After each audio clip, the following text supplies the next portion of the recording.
अध्यक्ष महोदय, मैं आपको हृदय से धन्यवाद देना चाहता हूं। सबसे पहले मैं माननीय मंत्री महोदय जी, मैं आपको शिक्षक जो सरकारी स्कूल में शिक्षक हैं उनमें और प्राइवेट स्कूल में शिक्षक हैं, उनकी दोनों की गुणवत्ता, आपसे मेरा आग्रह है कि शिक्षक की गुणवत्ता को जब तक आप समय समय पर 3 साल, 2 साल, 4 साल, 6 साल के अंदर 3 पीरियड के अंदर उसका एग्जामिनेशन या उसकी ट्रेनिंग पीरियड को आप नहीं लेंगे तो सरकारी स्कूल के जो बच्चे हैं वो बेहतर भविष्य उनकी सुरक्षित नहीं होगी। तीसरी चीज, जितना सरकारी स्कूल में और कॉलेजेस में बच्चे हैं 400, 800, 600, 700, क्लास इतने कम है। 8 क्लास है, 9 रूम है, 8 रूम है, 7 रूम है, और स्थिति यह है स्कूल और कॉलेज में कि 20% बच्ची के लिए मात्र शौचालय बना हुआ है।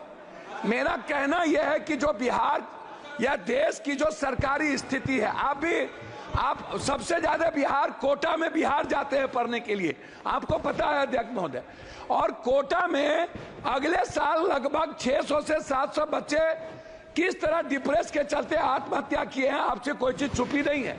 और आप वहां गार्जियन बन के, हमने कई बार सारे संस्थाओं के चेयरमैन से मैंने बातचीत की है, डिप्रेस में चले जाते हैं।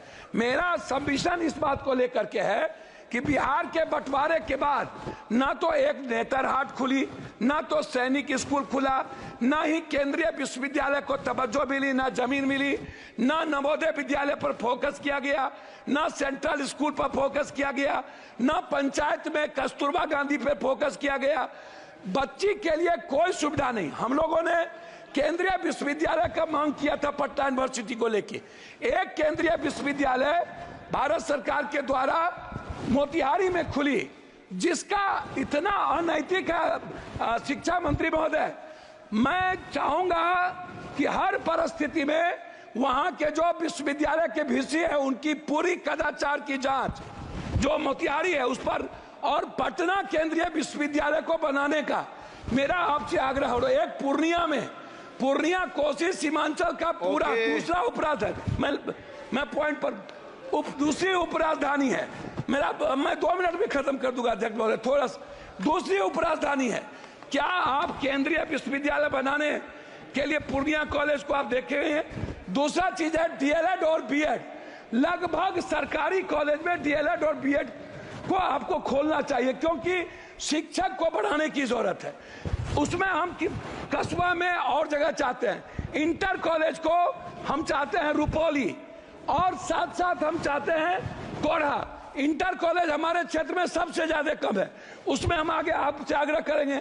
आंगनबाड़ी पर आपसे आग्रह यह है कि आंगनबाड़ी के बारे में एक सोच बन गई है कि यहाँ अत्यंत पिछड़ा दलित आदिवासी खिचड़ी खाएंगे, आगे वो चले जाएंगे।